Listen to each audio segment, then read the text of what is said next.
yeah, super excited for today's Thursday Thoughts. What I'm really pumped about is, our guest today, Armand Hodge.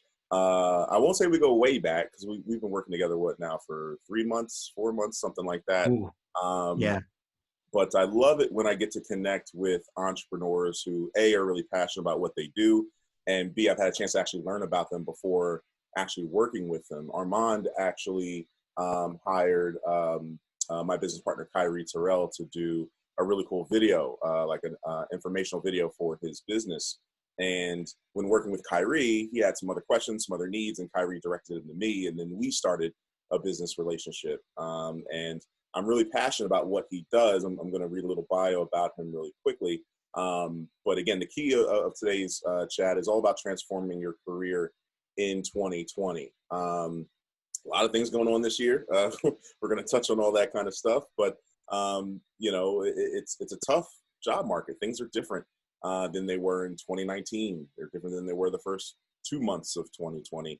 And utilizing a resource like Armand and his company, Novo Services Group, can really help folks achieve and grow and reach that career level that they want to reach. You should see the slides up on the screen. We'll kind of go into this now, and I'll give like a little brief bio here on Armand, and I'll kind of read this to you. My guy Armand Hodge, he is the founder of Novo Services Group, LLC, and they are a professional development and career consulting services company whose mission is to transform careers one professional at a time. They were established in 2018. Novo Services partners with its clients to understand their most important career challenges and needs and provide tailored, high-quality solutions that fuel career trajectories. And that's a really important part of that too, is tailored, actually understanding the client and creating what they need to create specific to them. It's not cookie cutter. It's not the same service for every single clientele. It's actually tailored to each individual. And Armand is really passionate and dedicated to inspiring individuals from working professionals to collegiate students, and speaks on topics ranging from professional development to career advancement. So because of the climate we're in, we thought it was a great idea to have Armand here to talk to our audience. And again, Armand, welcome to Thursday Thoughts. We're happy to have you. Thanks, Zach. I really appreciate it. And Kevin, thank you for both having me. It's been a pleasure working with you, Zach. And to your point, yeah, it's only been a few months, but it's been a fun few months. And I'm excited to be here and be part of today's discussion. There's a lot of relevant content, not just related to COVID-19 and what's causing all this uncertainty as it relates to jobs, but even pre-COVID, a lot of this information is very prevalent and Right. Should have been and can be used. Right, for sure. So let's hop right into it. I know one of the key things that we were talking about earlier prior to this was like where we're at right now in today's world. Like, I've never experienced this. I would assume anyone under the age of 70 probably hasn't experienced this. But we're in really interesting times. Clearly, COVID has had an effect. But I'll kind of put all these bullets up here, and we can just kind of have this open discussion about them as to what has changed, what is actually different. And one of the first things up here was companies aren't hiring like they used to. What do you notice, Armand, that has changed in the hiring methods of businesses now? Yeah, I mean, for I think the most part, a lot of companies are unsure of what's to come next, and with that uncertainty, companies have to still maintain earnings and accomplish those sort of objectives from a financial and operating perspective, and headcount and staffing is such a huge lever in terms of the P&L, profit and loss statement. So when it comes to companies and hiring, we see a lot of hiring freezes just because of that uncertainty. And I know a lot of college students who just graduated or who even are going on their first set of internships or were supposed to go on their first set of internships and full-time jobs, and they had those offers rescinded because of the situations that our companies are facing right now. So the only time I really saw this happen, and it wasn't even to this full extent, was back in 2007, 2008, when we had, Right. the last recession. So it's definitely been interesting time, unfortunately. Indeed, indeed. Yeah, Another thing that's yeah, kind of and I think interesting, if I can add to that, what's Kevin. interesting is, that there's a combination of people, companies that either need to hire or are putting hiring freezes, but then also evaluating what you currently have. And, as a company's needs are changing, maybe you still need the same number of staff members, but staff that can offer something different because now we've had to shift what our business model is. So, it's an interesting, balancing process of how many people do you need? Are we hiring? And do we even have the right people right Yeah, now? absolutely. And I would say to that, you hear of reskilling and upskilling and making sure that, if you do have a change in sort of skill, do you have the proper tools and leadership development opportunities to upskill those employees? Or if those roles are now obsolete due to the, changes that are happening, are those current employees able to quickly pick up and adapt to new Mhm. skills that are required in a different part of the business than what they're currently used to? So absolutely, Kevin, that's a very great point. Indeed, indeed. And we had on here, the virtual hiring process, which I thought was really interesting. So those companies who are hiring, they're not hiring in the same actual format that they used to. There's not as many in-person interviews. Um, that virtual hiring process, I mean, I don't know. What do you know about how people are experiencing that, Armand? Because I think a lot of people are just uncomfortable doing it. So, in that process, they might not come off in their best self because they're just not used to doing it virtually. They're used to doing that person to person and having body language factor and then all those other assets.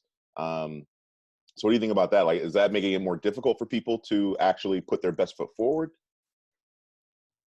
Yeah, I think that's a great and interesting question. I think it depends on the individual. Hmm. For the most part, the way that we see technology advance through the years, companies are and have been using virtual platforms as part of their talent acquisition process to cut down costs and reach a larger audience and wider audience of individuals who couldn't come in person for face-to-face interviews. So that trend has always been there, but now it's standard across the board. It's everywhere. So if you're used to, as a job candidate, having that face-to-face interaction, and you're comfortable in that setting, and now you're forced to go virtual, it could be uncomfortable. But that's where, and again, we'll talk about this throughout today, but it's strongly recommended that you just continuously practice and even get in front of a camera and do your own mock interviews so that you can hear how you say and hear how you sound and what you say, because it's important now that you relay that same message virtually and articulate the points of emphasis that you need to make clear. So the virtual hiring process, depending on where you are and how comfortable you are, could be a challenge. But companies are also, on the flip side, it might be a challenge for them too, because maybe they're not set up to be able to, how can I say this? They don't have the proper infrastructure. And that's where also some of this uncertainty comes with hiring freezes and not seeing talent come in because they can't support that demand just yet. Right. Yeah, it's been interesting. We brought on some summer interns, as we do every year, and usually when I hire interns, I do the interviews either over a phone call or over Zoom, just because who knows where they're located, where they're going to school during the year. So, and I don't want to make it unfair that because you're local, you get to come in person, but because that person's halfway across the country, they can't come in. So I usually, just for an even playing field, I do everything over the phone and Zoom. So for me, the virtual hiring process wasn't difficult, Mm-hmm. but what was strange was the virtual onboarding process. Yeah. That I'm used to then having somebody in person, and it's a little bit easier to go through and show them things they want to do, and write things, do my doodles up on the whiteboard as we're explaining things, and Yeah. now that's kind of been the step back of trying to figure out, like, how do I onboard someone who's not used to our business model? Yep. Our staff has done a good job of pivoting, but how do you bring somebody brand new into the fold? And and it's weird. I've got these people working for me that I'm never going to meet. I mean, I see Mm-hmm. their faces. We have, we use Zoom Zoom, we use Google Hangouts, we have our virtual chats, but they're going to come and go, and I'm never going to shake their hand. I'm not going to see Yeah. them in person. That's what's been the most interesting for me at this point. Yeah, absolutely. And that kind of touches on that last bullet we see on the screen, right? This remote landscape. And now because everything is done remotely, we lose that personal touch, whether it's virtually onboarding someone or having that meeting where, you know, you have a presentation and maybe your strong suit is not to present numbers or present a story over the phone. As comfortable as we may think it sounds, because we don't have to be face to face, and there's ways in which you can set yourself up for success, it could be very challenging and difficult. And this remote situation is tough for those who have parents, for those who have kids who are parents, for those who are, you know, living in tight quarters and you're on meetings back to back all day. It's tough, and a lot of companies, you know, need to understand the situation we're in, and have that sort of interpersonal empathy, like be very understanding, right? Have that empathy. So. Yeah. Right. And I'm in a interesting scenario where I kind of, this whole process has allowed me to untap new opportunity in work, because I didn't really work virtual before this. And now that I am, it actually gives me a wider range of folks to connect with and do business with, and to be a little more efficient in the process. And I don't know if that's just a mindset shift, because before, even when I was working with different companies, I always wanted to be there face to face and connect. And now that I'm forced to not do it, I'm realizing I can still get great things done virtually without actually having to be face to face with someone. So being in a consulting space and being able to work with multiple folks, it actually is helping me, you know, maintain and actually serve more clients and do greater things by doing virtually. So I'm in that weird space where I don't think I'll go back to making sure I'm always in person. I'm going to be a virtual guy even after COVID ends. Curious, and this question is for you, Kevin. As you said, you have some interns who you're never going to meet face to face through this process. Do you see yourself maintaining it? Is it a benefit to the bottom line of the business by working in that sort of format, that you think you'll actually keep this up? Or do you feel that once COVID is not a worry, which I hope that's sooner than later, that you'll revert back to how you would manage these relationships and build your team like you did it before? Or are you in this virtual world now and you want to stay there? You know, I think there's advantages and disadvantages to both models. You know, I mean, it's great that people have, you know, and I won't even talk about just our company specifically, but in general, I think it's awesome that businesses have adapted to the new technology. They're realizing that there are other ways to conduct business. You're figuring out how to be efficient without being in the physical location. And, you know, companies that were anti-Zoom before are now embracing it and realizing the advantages that it, or, you know, other, you know, comparable platforms can, you know, how beneficial that can be. You know, I think it's definitely a possibility that we, just like, you know, many other businesses, are going to at least accept this, you know, this remote option more than we would have in the past. You know, Right. and I think some businesses used to be so focused on, you must be here in person 40 hours a week, or you are a remote employee, and that's it. Now I think I see a lot of flexibility coming out of this. You know, and you know, the question really being not what is my company going to do, but Zach, as one of the members, how do you work better? Yeah. You know, what would be more efficient for you? And if you're better in person, great, come in person. If you're better at home, great, stay at home. And I think a lot of companies are probably going to shift to more of a hybrid role.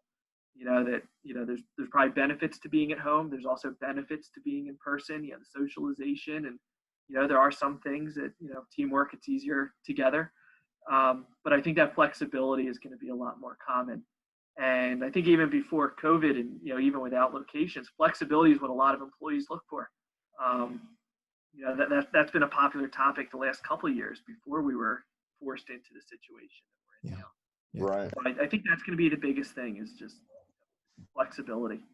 Right. And one of my big things is I'm very much a stickler for company culture. And I think that'll be one of the hardest things for companies to do virtually is to establish that, especially when they bring on new employees and grow in that facet, is how do you really get them to understand and to buy into a company culture when you actually can't connect, with them. They can't see examples of other people in the company who've been there longer and how they operate. That can make that avenue tough, but that's a whole conversation for another day. Um, Yeah, and we have that bullet point with the increased competition. Well, guess what? That increased competition is going to help us better ensure that we've got the team members on board who can handle that type of flexibility and responsibility. mhm. I mean, that's always the concern. Can I trust that you're doing as much work at home when I can't see you as you are when you're in the building and I can see you? Well, that increased competition is going to make it that much more important to, that you have the right people that you can trust. Because guess what? If I can't trust you, there's someone else out there who I can. Right. So, and we're in an Indeed. interesting landscape, that's for sure. Indeed. So, like I said, we got Armand. He's an expert at growing careers. And when we were chatting, he was telling me that first part that you need to really understand is your job search strategy. I didn't even know there was such a thing as job search strategy. So, Armand, can you give us kind of an overview of what that is, Yeah. in your words? Yeah. Yeah. So in light of everything we just mentioned, and we heard some keywords, flexibility and adaptability and ensuring that you can work in this new environment, it's important that you articulate that, right? So as somebody who is looking to either take that next step, whether it's internally or externally, you have to make sure to articulate that. Overall, despite all that's happening in the job market, opportunities still exist and companies are still hiring. So it's important that you do remain active. You as a job candidate, you as a professional, whether you're a doctor, a lawyer, an entrepreneur, whoever and wherever, you remain active. What I mean by job search strategy is it's sort of like a multi-step process, right? First piece is really important, and that's understanding who you are, what value you bring, what you're looking to do, the type of skills you possess, and what you can offer companies. And most importantly, what's your timeline? Are you looking to do this now, or are you looking to do this in 3 months? Because you want to map out and really align yourself to certain milestones that allow you to hopefully, right, get to that next level and that required amount of time that you set for yourself. Mm-hmm. So long story short, it really comes back to just understanding who you are and what you're looking to do, and being very specific. When you know what you don't want to do, it's very easy to say, okay, there's that opportunity. I'm not going to apply for it because it doesn't fit what I'm looking to do. If you don't have an idea, you're kind of just freeballing it. And I hear and I see many people who apply to, they say hundreds of jobs out there. And I'm like, well, are there hundreds of jobs in the same location, in the same zip code, in the same industry that you're looking to potentially land? Because that to me seems like a lot. If somebody said, there's 15 or 20, that's more manageable. So the more specific and targeted you can be, the Mm-hmm. better chances you have at being successful. The most important piece here, I mean, they're all important. It's crafting your story and engaging with your network, right? Finding those who can champion your brand. What I mean by brand is, what you possess, the value proposition. And from there, it's just getting your name out there, right? There's LinkedIn, there's all these virtual platforms where you can become a thought leader, you can share opinions, you can really engage and use these tools to your advantage, not something that we saw, in decades ago.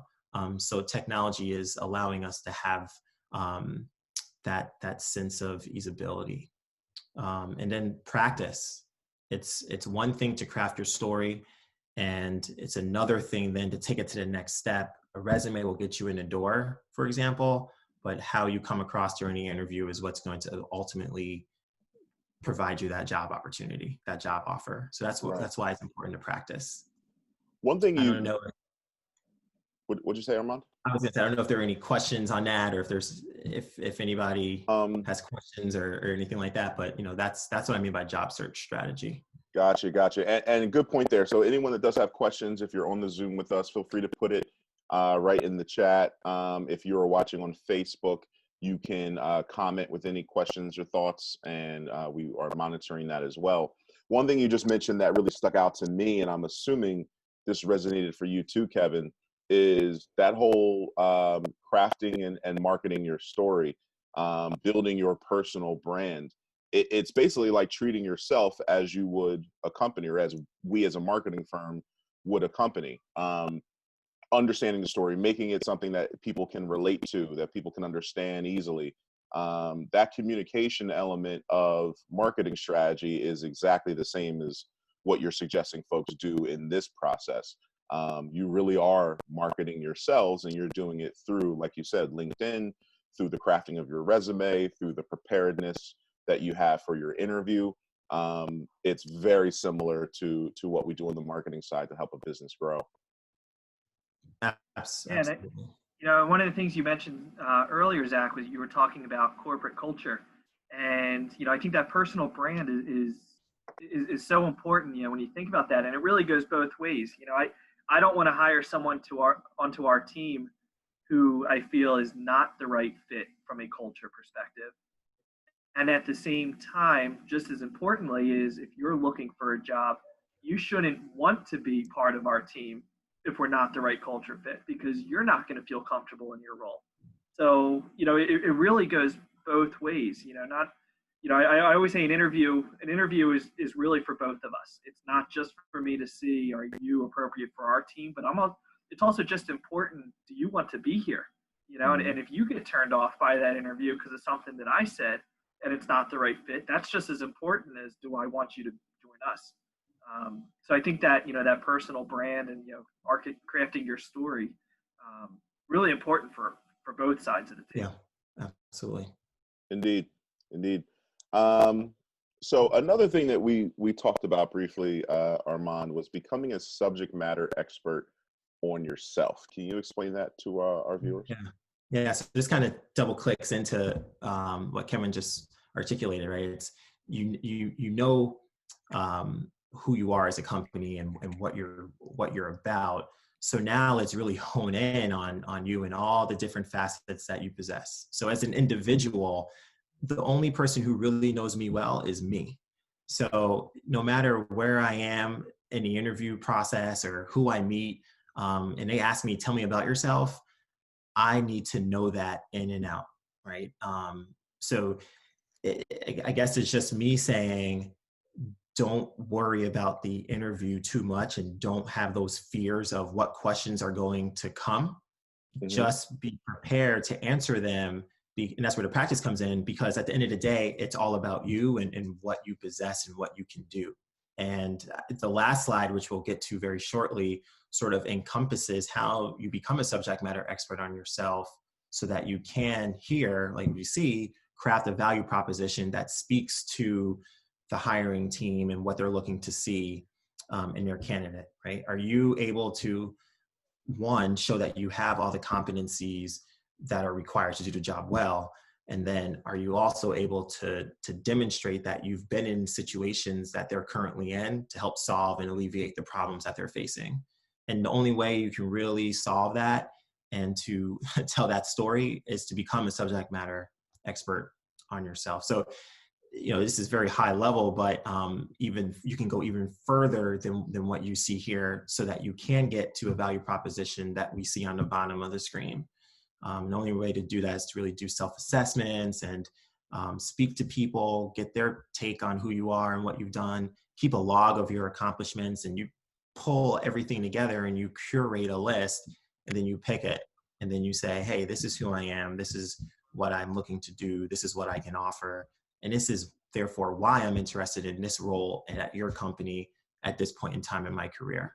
So again, very targeted and very specific. Question for you. So that example value proposition at the bottom, where would that be? Is that on like a resume? Is that on like a cover letter? Where would that actually be written where someone would receive it? I mean, I would definitely include something like that on a resume. Usually when you structure a resume, you want the resume to be as clear as day, so that when someone's reviewing it, they know, one, the role you're going for, and then also with other things, what you can bring to the team. And of course, you list your work history, your attributes, and your accomplishments.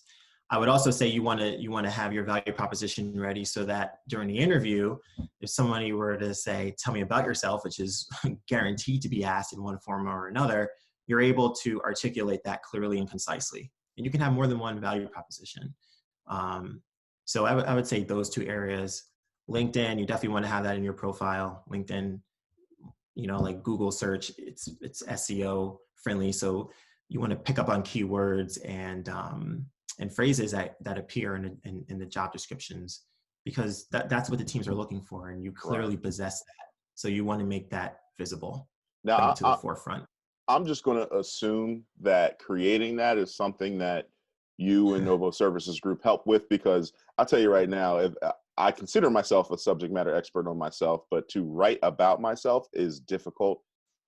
Literally, when I read what you have as an example, I almost think that's kind of about me. Like, all right, I'm an experienced business strategist and I partner with executive leaders to achieve financial and operational. Okay, that kind of feels like me, but I couldn't have written that myself. Like I wouldn't have put those words together. That's just not how my brain works. So I assume part of what you guys do as a service is help people understand their value proposition, the best way to communicate it. Is that a fair assumption? Yeah, it definitely is. And I think that's one of the areas in which we set ourselves apart from other, I want to say, similar businesses that are out there that do what we do, right? We take the time to really invest in our clients and understand who they are. So that's why we partner with our clients. I don't believe in that model where someone's going to pay for a resume writer and they're never going to meet them, which is okay, but they're never going to meet them and they expect a resume turned around in like a day. To me, I don't see the value, because unless you're going to spend all day with your client, speaking with them and engaging with them, a day is not enough time to really dive into who they are and what value they can bring, right? So we take the time to really invest in our clients and understand who they are first, so that we can have that value proposition ready for them when they hit the market applying for jobs or going on interviews. Armand, I feel like that type of service that you just described, that would make you a proofreader, not a resume writer. I would say it's both. For that, like, quick 24-hour turnaround. I don't know who you are, but I'll look at your resume and, make it a little bit better. Like, that's a proofreading service. That's not really diving into your essence and, helping you look, the best that you possibly can. Yeah.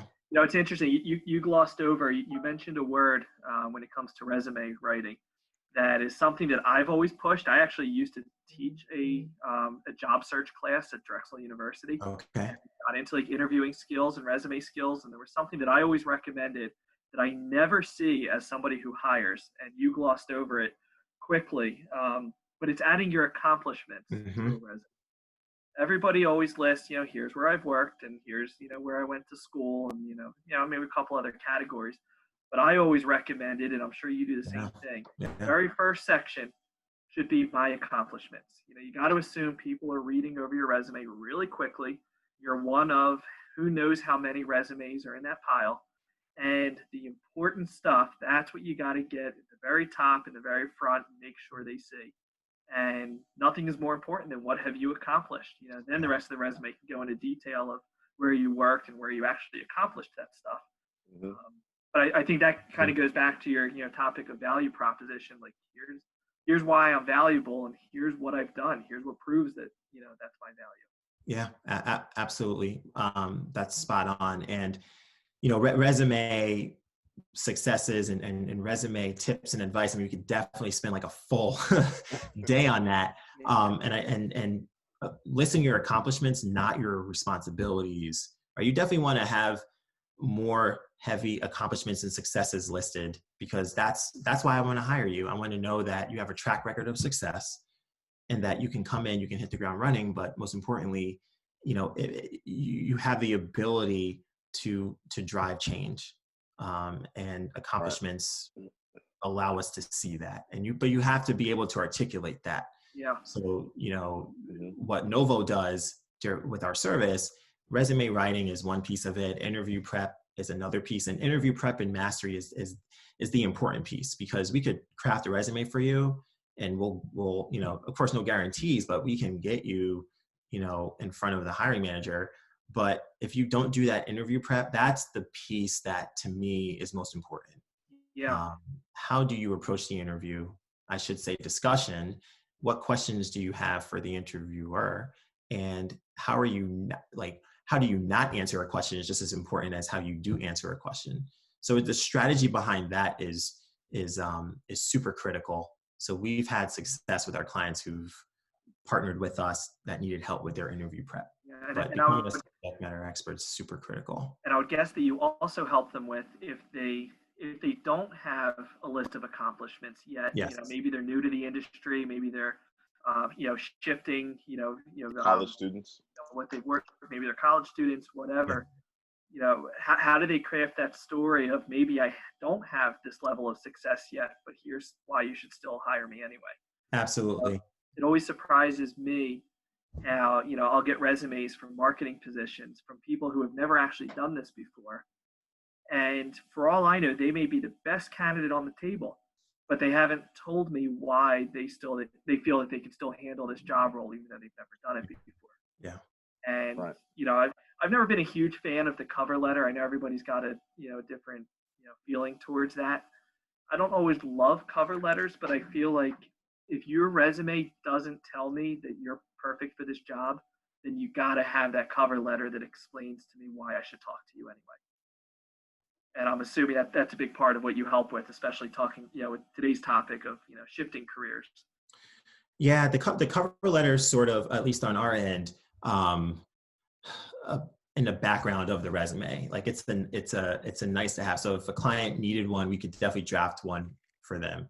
But we really focus on articulating their value proposition and those list of accomplishments in their resume, and then how they articulate that on their during their interviews. The cover letter, I would say, is to me that's the easy part. Once you identify again who the client is and what they're about and their accomplishments. So it's like building a house. We start each client. This is why it's not a cookie cutter solution, as Zach mentioned earlier. We start from the ground and we build up. So even if a client came with an existing resume, I would honestly say, let's still take a step back so that I can just understand who you are and what you're looking to do. Pretend and act like this isn't even here, right? Tell me about yourself, right? So even though they may come for a resume service, we're still also practicing how they're going to approach the interview. But that's important because it'll help me better define what it is they need help with. They may come saying, hey, I need help with the resume, but their resume may be perfect. And it's, hey, actually, we may need to actually focus on your interview skills and right. that, because your resume is going to get noticed, but we could brush up on your technical, or we could brush up on your behavioral interview questions. So it really, to your point, it's all encompassing. Yeah, no, I think that's awesome. We could go on for a long time. I could tell you stories about great resumes that I've seen, and then they come in for the interview and the things that just totally turn me off. And we won't get into those stories today. We got to move on, but right. It's everyone always says, I need a job. I need to brush up on my resume, which of course is very important. But it's one of the components of all this. So, that's great that you guys, do help out and with those other steps, those other components. So, what's next, Zach? Let's move on. Yeah. So the next part is actually my favorite part that I was talking to Armand about, and it's transferable skills, because I think that's the key to my success right now. I am. Oh, well, hold on. Let me go. I am an experienced business strategist who partners with executive leaders. But before, I was a sports sales guy. I'm dumbing down what I actually did, but like, I was in a profession that's nothing like everything I'm doing now. And it was those transferable skills that made me, effective in a totally different industry and career. Like it says here, just because you have been in a specific career for a period of time does not mean you haven't developed skills that will help you in a different field. And I think this is one of those big things for folks who maybe have lost work due to COVID-19 and are looking for other opportunities. They need to really tap into what are these transferable skills I have that will be valuable to another position. And I think that's a really big key to understanding your value proposition.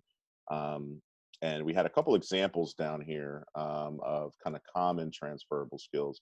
I'll throw them all on the screen here, and you let me know what you think, Armand. What are some of the things that you feel are the biggest assets, and how do you even find out what your transferable skills are?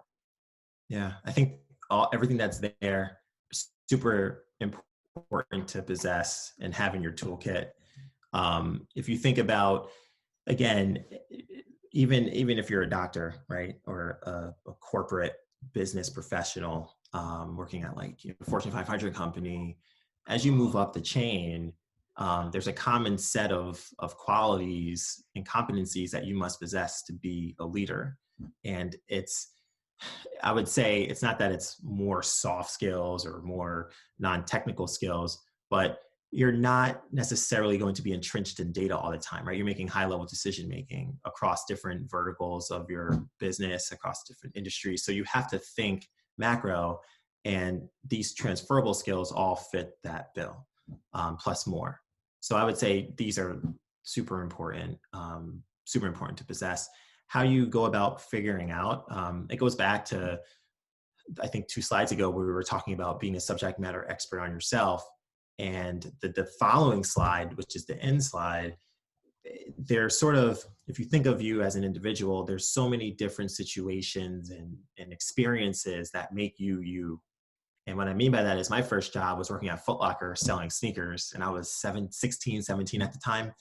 And just the ability to go up to a customer and ask what they need help with, that's going to be the simple question you need to know no matter where you go and what you do in your job. If you're a teacher, right, what do you need help with? If I need to help my student grow. If you're a doctor, what do you need help with so I can diagnose your situation? If you're a business leader, what do you need help with so that you can understand what the customer's needs and wants are so you can better market to them? So that's a common question and skill that you need to be able to have and be comfortable with. So don't take for granted those roles that you've had that weren't necessarily front and center on your resume, right? I don't have Foot Locker on my resume, but it helped me be who I am. So a lot of people have transferable skills that they sometimes don't even think about or gloss over, I would say. Right. Yeah, and I would say, to add on to that, be ready to explain why those skills are transferable. Don't just assume that I'm going to get it. There are certain skills, people say, oh, I'm easygoing. I work well in a team. I'm good at multitasking. Like, there are certain skills that I feel like just everybody puts on their resume. Everybody says they have. But be ready to tell me, like why does that really apply? Tell me how, how were you multitasking previously? Which is why I should feel confident that you can multitask with my company. Absolutely. Ready to tell that story, not just have, a simple bulleted list and hope that I make the connection. Absolutely. Definitely double click into it. Absolutely. Gotcha. Yeah. Gotcha. And one thing that we were chatting about a little bit was the career transformation. It's all about you. And as you can see, we got the YOU capitalized. Give me details when you say it's all about you. Yeah. I mean, it really comes back to, and I guess this is the message that I would have as the key takeaway from today. Despite the situation that we're in with the global pandemic and just the uncertainty around the economy, and we see unemployment numbers so high, you really can control, all you can control is your health. You can control your mindset. You can control, your mentality. So your career success and your career strategy, again, is something that you control. You can either decide to do it now or do it later or never do it at all. So that's what I mean by it's all about you. Even taking it a step further, the interview, it's two-way street, but the questions are going to be geared towards you until you ask the questions so that it's geared towards your interviewer. And again, your resume, that's all about you. So everything today comes back to the individual, and us as Novo Services honing in on who our clients are. what value they bring, and making sure that they're comfortable telling their story and making it so that their brand is more marketable from a hiring standpoint. Even if we had a client who wanted to go to business school or who was a high school student looking to go to college, we would go through the same process, because an interview is an interview no matter where you go. And you have to be able to tell your story in the best way possible. There's always a hiring decision maker on the other end of the line. So that's what I mean by you. And to this chart, I would say the left, right? Experiences, education, relationships. Those are like the buckets that make you who you are. On the right-hand side, you see this growth chart. And for those who are listening, and even Kevin and Zach, if you think about the concept of money, right? Time value. Money invested today is worth more than it is invested tomorrow, right? So it grows and accumulates over time. We can say the same thing about your career. The sooner you invest in yourself, and then the earlier you start to understand your value proposition and the value you can bring to the table, you should start to see an upward trend as well, despite any layoffs or anything like that, unfortunately. But over time, you want to grow to this point where you're reaching a maximum point of earning potential, and with your overall responsibility. So that's what I'm trying to depict there as best I could. But that's what I mean by career transformation. It's all about you. Got it. No, that's awesome. I fully grasp it. I feel like I kind of want to do something with Novo just to better understand myself. And like, I feel like it's even if you're not looking for a new career, understanding your value proposition, understanding your skills to a deeper level is still beneficial. For me, it's actually beneficial in a networking capacity. It can be beneficial in a trying to acquire clientele capacity, not just, looking for a job opportunity. So really do appreciate that breakdown and details.